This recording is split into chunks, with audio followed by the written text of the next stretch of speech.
جب وہ سو رہے تھے تو اللہ تعالیٰ نے ان کی بائیں پسلی سے اما حوا علیہ السلام کو پیدا فرمایا اور آدم علیہ السلام کا ہم سفر بنا دیا۔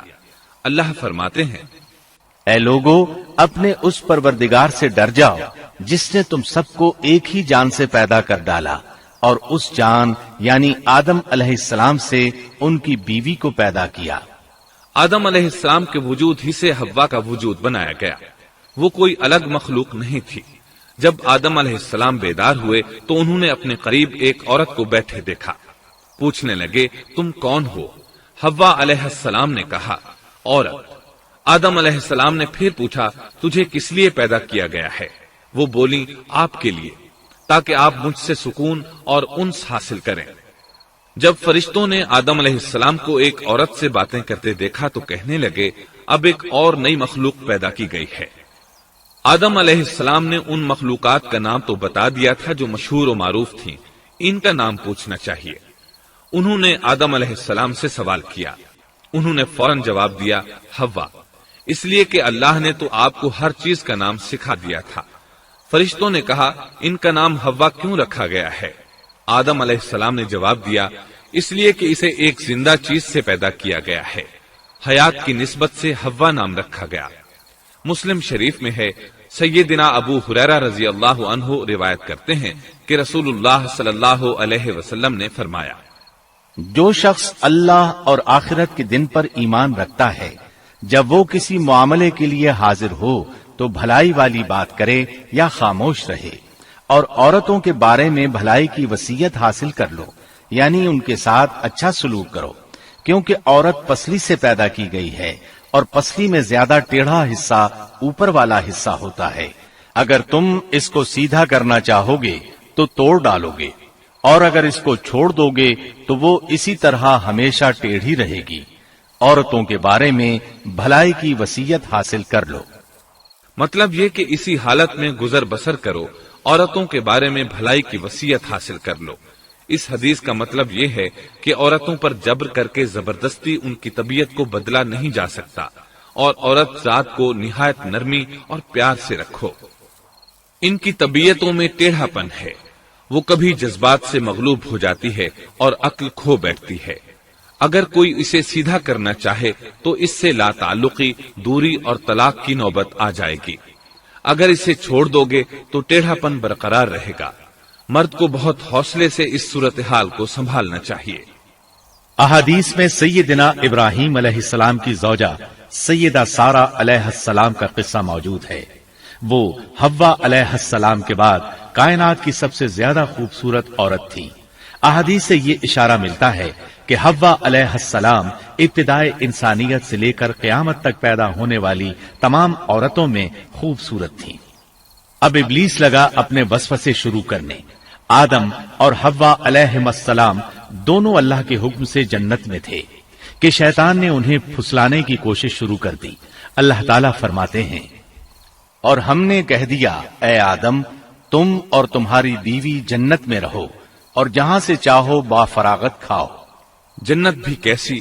اللہ فرماتے ہیں، وہ جنت کہ جس کی چوڑائی ہی آسمانوں اور زمین کے برابر ہے۔ سو اس جنت میں سے جو چاہو سو کھاؤ، کچھ بھی منع نہیں سوائے ایک درخت کے، چنانچہ ارشاد ہوا، اور ہم نے کہا، اے آدم، تم اور تمہاری بیوی جنت میں رہو، پھر جس جگہ سے چاہو با فراغت کھاؤ، اور اس درخت کے پاس مت جاؤ ورنہ ظالموں میں سے ہو جاؤ گے۔ ایک اور جگہ فرمایا، اور جب ہم نے فرشتوں سے کہا کہ آدم کو سجدہ کرو تو ابلیس کے سوا سب نے سجدہ کیا۔ ابلیس نے انکار کیا تو ہم نے کہا، اے آدم، یہ تیرا اور تیری بیوی کا دشمن ہے، خیال رکھنا ایسا نہ ہو کہ وہ تم دونوں کو جنت سے نکلوا دے اور تو مصیبت میں پڑ جائے۔ یہاں تو تجھے آرام ہے، نہ تو بھوکا ہے اور نہ ننگا، اور نہ تو یہاں پیاسا ہوتا ہے، نہ دھوپ سے تکلیف اٹھاتا ہے۔ گویا اللہ نے سیدنا آدم علیہ السلام کو وسوسے سے پہلے ہی خبردار کر دیا تھا۔ ان آیات سے یہ بھی پتا چلا کہ انسان سے ابلیس کی عداوت اور دشمنی ابتدا ہی سے چلی آ رہی ہے، اور یہ بھی ثابت ہوا کہ جو لوگ کہتے ہیں کہ انسان ابتدا میں ننگا تھا، ان کا قول صحیح نہیں۔ اس لیے کہ اللہ تعالیٰ نے جنت میں بھی آدم علیہ السلام پر لباس رکھا اور زمین میں بھی لباس نازل کر دیا، جیسا کہ اللہ تعالیٰ فرماتے ہیں، اے آدم کی اولاد، ہم نے تم پر لباس کو نازل کیا جو تمہاری شرمگاہوں کو چھپاتا ہے اور زینت کا سبب بھی ہے، اور تقوی کا لباس اس سے بھی بہتر ہے۔ لہذا آدم ابتدا میں ننگے نہیں تھے، انہیں تو ننگے پن کا علم ہی نہیں تھا، نہ ہی ان کی بیوی کو برہنہ ہونے کا علم تھا۔ اللہ نے آدم علیہ السلام کو کامل نعمتوں سے نوازا، بھوک نہ پیاس، یہاں تک کہ پیاس کے اسباب سے بھی محفوظ، نہ گرمی اور نہ دھوپ، پھر بے انتہا حسن و جمال، مشقت نہ تکلیف، بدبختی نہ بدقسمتی۔ آدم اور حوا علیہ السلام کے دلوں میں وسوسہ ڈالنے کے بارے میں بھی قرآن نے روشنی ڈالی ہے۔ پھر شیطان نے ان دونوں کے دلوں میں وسوسہ ڈالا۔ یہ وسوسہ اس نے ان دونوں کو طمع دلانے کی صورت میں پورا کیا، اور یہ طمع دلائی کہ اس درخت کو کھانے سے ہمیشگی اور بقا ملتی ہے اور کبھی نہ ختم ہونے والی بادشاہت حاصل ہوتی ہے، اور اس وسوسے کا مقصد یہ تھا تاکہ ان کا پردہ بدن جو ایک دوسرے سے پوشیدہ تھا دونوں کے روبرو بے پردہ کر دے۔ ان کی شرمگاہوں کو ننگا کرنے کے لیے اس نے ایسا کیا۔ وہ دونوں کپڑے میں ملبوس تھے، ستر ڈھانپ رکھا تھا۔ جب انہوں نے اس درخت سے کھایا تو لباس نیچے گر گیا، دونوں برہنہ ہو گئے۔ یہی شیطان چاہتا تھا کہ انہیں برہنہ کر دے، اللہ کی نافرمانی پر اکسائے۔ ارشاد ہوتا ہے، شیطان نے انہیں وسوسہ ڈالا، کہنے لگا، اے آدم، کیا میں تجھے دائمی زندگی کا درخت اور وہ بادشاہت نہ بتلا دوں جو کبھی پرانی نہ ہو؟ جب تم اس درخت سے کھاؤ گے تو ہمیشہ زندہ رہنے والے بن جاؤ گے اور زبردست بادشاہت حاصل کر لو گے۔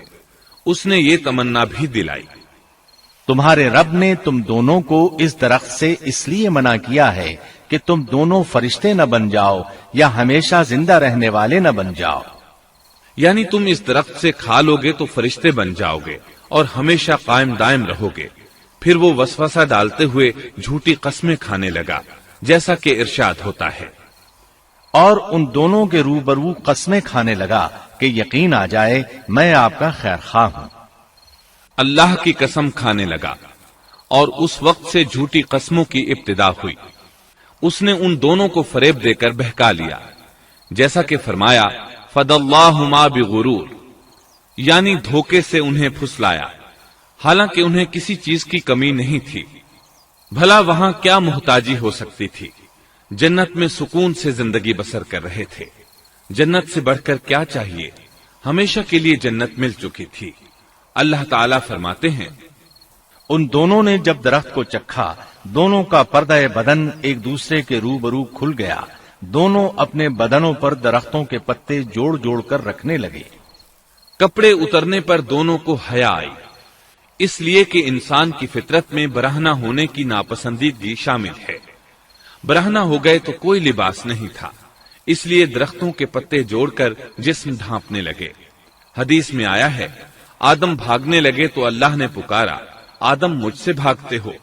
آدم بولے، اللہ میں شرم کی بنا پر بھاگ رہا ہوں، اور اس وجہ سے کہ تیرے سامنے برہنہ کیسے رہوں، پھر یہ کہ نافرمانی کا ارتکاب بھی کر چکا ہوں۔ یہاں ایک سوال پیدا ہوتا ہے، دونوں میں سے پہلے کھانے والا کون تھا؟ اس بارے میں راجح قول یہ ہے کہ وہ حوا علیہ السلام تھی۔ انہی نے آدم علیہ السلام کو طمع دلاتے ہوئے اس غلطی پر آمادہ کیا تھا، جیسا کہ بخاری شریف میں نبی اکرم صلی اللہ علیہ وسلم نے فرمایا، اگر حوا نہ ہوتی تو کوئی عورت اپنے خاوند سے خیانت نہ کرتی۔ حوا علیہ السلام نے انہیں غلطی میں مبتلا کیا تھا۔ اگر حوا علیہ السلام نہ ہوتی تو آدم بھی خیانت میں مبتلا نہ ہوتے اور نہ معصیت میں مبتلا ہوتے۔ تب اللہ نے انہیں پکارا، کیا میں نے تم دونوں کو اس درخت سے نہیں روکا تھا، اور کیا یہ نہیں کہا تھا کہ شیطان تمہارا کھلا دشمن ہے؟ اب توجہ طلب بات یہ ہے کہ اس موقع پر دونوں نے کیا طرز عمل اختیار کیا۔ کیا وہ دونوں اپنی معصیت پر بضد رہے اور تکبر کرنے لگے، جیسا کہ ابلیس نے سجدہ کرنے سے انکار کیا تھا اور پھر لگا تھا اپنی معصیت پر اصرار کرنے، یا ان دونوں نے توبہ کر لی؟ جی ہاں، دونوں نے توبہ کر لی، جیسا کہ قرآن مجید میں آتا ہے۔ دونوں نے کہا، اے ہمارے رب، ہم نے اپنا بڑا نقصان کیا، اور اگر تو ہماری مغفرت نہ کرے گا اور ہم پر رحم نہ کرے گا تو واقعی ہم خسارہ پانے والوں میں سے ہو جائیں گے۔ اس قصے میں ایک سوال یہ ذہن میں پیدا ہوتا ہے کہ جب سیدنا آدم علیہ السلام کو ابلیس نے سجدہ نہ کیا تو اللہ تعالیٰ نے اسے مردود بنا کر جنت سے نکال دیا، پھر وہ سیدنا آدم علیہ السلام کو اس درخت کے قریب کس طرح لے گیا جبکہ وہ جنت سے باہر ہو چکا تھا؟ قرآن کریم میں اس بارے میں یہ الفاظ آئے ہیں، پھر شیطان نے ان کے دلوں میں وسوسہ ڈالا۔ یہ وسوسہ اس نے کیسے ڈالا جبکہ وہ جنت سے نکالا جا چکا تھا؟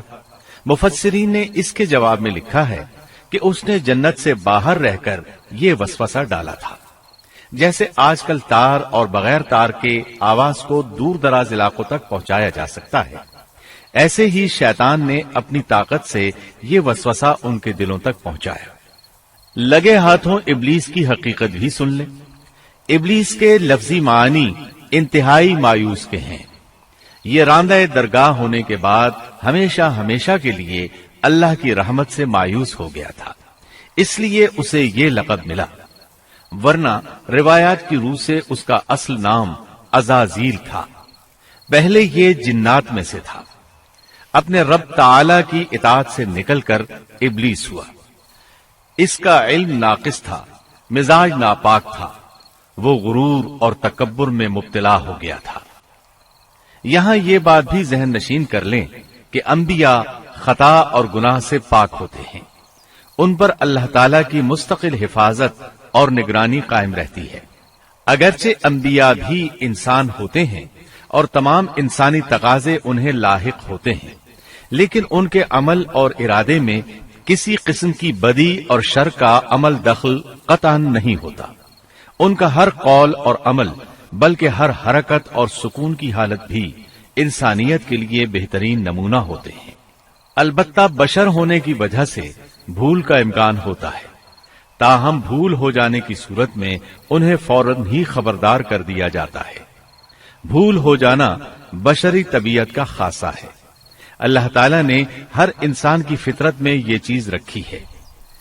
انبیاء سے بھول چوک ہو جانے میں بھی اللہ تعالیٰ کی کئی ایک حکمتیں پوشیدہ ہیں۔ مثلا بہت سی قومیں اپنے نبیوں کے معجزات دیکھ کر ان میں ربوبیت کی صفات کی قائل ہو گئی، یہاں تک کہ بعض قوموں نے اپنے نبیوں کو اللہ یا اللہ کا بیٹا بھی جانا۔ جب انبیاء سے بھول اور لغزشیں ہوئیں تب گویا لوگوں پر یہ واضح کیا گیا کہ یہ الہ نہیں ہے، الہ ہوتے تو کس طرح ان سے بھول ہو سکتی تھی۔ اس سے یہ بتانا بھی مقصد تھا کہ انبیاء انسان ہی ہوتے ہیں، کوئی ماورائی مخلوق نہیں ہوتے۔ سیدنا آدم علیہ السلام کے واقعے پر غور کرنے سے یہ حقیقت مزید واضح ہو جاتی ہے کہ سیدنا آدم علیہ السلام کی یہ لغزش گناہ نہیں تھی۔ ممنوع درخت کا پھل کھاتے ہی سیدنا آدم علیہ السلام اور اماں حوا کا لباس اتر گیا تھا۔ اللہ کا حکم ہوا، قال اهبطوا، جنت سے اتر جاؤ، تم آپس میں ایک دوسرے کے دشمن ہوگے اور تمہارے واسطے زمین میں رہنے کی جگہ ہے اور ایک وقت تک نفع حاصل کرنا ہے۔ فرمایا تم وہیں زندگی بسر کرو گے اور وہیں مرو گے اور وہیں سے دوبارہ نکالے جاؤ گے۔ قرآن مجید کے دیگر مقامات میں بھی اس قصے کی تفصیل موجود ہے۔ مثلاً فرمایا، اور اس سے قبل ہم نے آدم سے ایک عہد لیا تھا مگر وہ بھول گئے اور ہم نے ان میں کوئی عزم نہیں پایا۔ اللہ تعالی فرماتے ہیں، اور جب ہم نے فرشتوں سے کہا آدم کو سجدہ کرو تو ابلیس کے سوا سب نے سجدہ کیا، اس نے صاف انکار کر دیا تو ہم نے کہا اے آدم یہ تیرا اور تیری بیوی کا دشمن ہے، خیال رکھنا ایسا نہ ہو وہ تم دونوں کو جنت سے نکلوا دے اور تو مصیبت میں پڑ جائے۔ یہاں تو تجھے یہ آرام ہے کہ نہ تو بھوکا ہوتا ہے اور نہ ننگا، اور نہ تو یہاں پیاسا ہوتا ہے اور نہ دھوپ سے تکلیف اٹھاتا ہے۔ لیکن شیطان نے اسے وسوسے میں ڈال دیا، کہنے لگا میں آپ کو دائمی زندگی کے درخت اور وہ بادشاہت بتلاؤں جو کبھی پرانی نہ ہو۔ چنانچہ ان دونوں نے اس درخت سے کھایا، پس ان کے ستر کھل گئے اور وہ بہشت کے پتے اپنے اوپر چپکانے لگے۔ آدم نے اپنے رب کی نافرمانی کی، پس بہک گیا۔ پھر اس کے رب نے نوازا، اس کی طرف توجہ فرمائی اور اس کی رہنمائی کی۔ حکم ہوا تم دونوں یہاں سے اتر جاؤ، تم آپس میں ایک دوسرے کے دشمن ہو۔ اب تمہارے پاس جب کبھی میری طرف سے ہدایت پہنچے تو جو میری ہدایت کی پیروی کرے نہ تو وہ بہکے گا نہ تکلیف میں پڑے گا، ہاں جو میری یاد سے روگردانی کرے گا اس کی زندگی تنگی میں رہے گی، اور بروز قیامت ہم اسے اندھا کر کے اٹھائیں گے۔ آدم علیہ السلام زمین پر اترے اور اپنے رب سے توبہ کے کلمات سیکھ لیے۔ وہ کلمات یہ ہیں: ربنا ظلمنا أنفسنا وإن لم تغفر لنا وترحمنا لنكونن من الخاسرين۔ اے ہمارے رب، ہم نے اپنا نقصان کیا، اور اگر تو نے ہم پر مغفرت و رحمت نہ فرمائی تو ہم خسارہ اٹھانے والوں میں سے ہو جائیں گے۔ آدم علیہ السلام زمین پر اترے اور ان کے ساتھ حوا علیہ السلام بھی اتری، اور ان کے ساتھ ہی ابلیس کو بھی اتارا گیا۔ یہ کس جگہ پر اترے اس بارے میں اختلاف پایا جاتا ہے، لیکن ابن عباس رضی اللہ عنہ کی بات راجح محسوس ہوتی ہے کہ آدم علیہ السلام کو ہند میں اور حوا علیہ السلام کو جدے میں اتارا گیا۔ جب آدم علیہ السلام اتر آئے تو حوا علیہ السلام کی تلاش شروع کر دی، زمین میں ان کی تلاش میں سرگرداں ہوئے۔ آخر کار میدان عرفات میں دونوں کی ملاقات ہو گئی۔ چونکہ میدان عرفات میں دونوں نے ایک دوسرے کی معرفت حاصل کی تھی اور ان کا آپس میں تعارف ہوا تھا، لہٰذا اسی مناسبت سے اس میدان کا نام عرفات مشہور ہو گیا۔ اللہ تعالیٰ نے زمین کے اندر انسانوں کو پھیلانا شروع کیا اور زمین کو مردوں اور عورتوں سے آباد کر دیا۔ امام طبری رحمت اللہ علیہ بیان کرتے ہیں کہ حوا علیہ السلام نے آدم علیہ السلام کے لیے 20 ولادتوں میں 40 بچوں کو جنم دیا۔ ہر بار 2 بچوں کو جنم دیتی تھی، ایک لڑکا ہوتا ایک لڑکی۔ سب سے پہلا جوڑا قابیل اور اس کی بہن قمیم کا تھا۔ پھر انسانوں کی افزائش شروع ہوئی، آبادی میں اضافہ ہونے لگا۔ اللہ نے آدم علیہ السلام ہی کو ان کا نبی متعین کر دیا۔ وہ انہیں دین سکھاتے رہے۔ اس وقت تمام لوگ موحد تھے، خالص توحید کو اپنانے والے تھے، یعنی کان الناس امۃ واحدہ، تمام لوگ ایک ہی امت کے تھے، ان میں شرک کا شائبہ بھی نہ تھا۔ ابن جریر اور ابن کثیر رحمہم اللہ نے ابو موسیٰ اشعری رضی اللہ عنہ کی روایت بیان کی ہے، اللہ نے جب آدم علیہ السلام کو جنت سے زمین پر اتارا تو انہیں ہر چیز کی کاریگری اور صنعت کا علم تھا۔ جب وہ اترے تو عالم بھی تھے، لباس میں ملبوس بھی تھے، کام کاج کے تمام طریقوں سے باخبر بھی تھے، لوہے، آگ، لکڑی اور کپڑے کے استعمال سے بھی بخوبی واقف تھے۔ ہمارے برعکس وہ ان کاموں کو اپنی ابتدا ہی سے جان چکے تھے، کیونکہ ہم سب لوگوں کا حال یہ ہے کہ جب تک سکھایا نہ جائے ہمیں کچھ نہیں آتا۔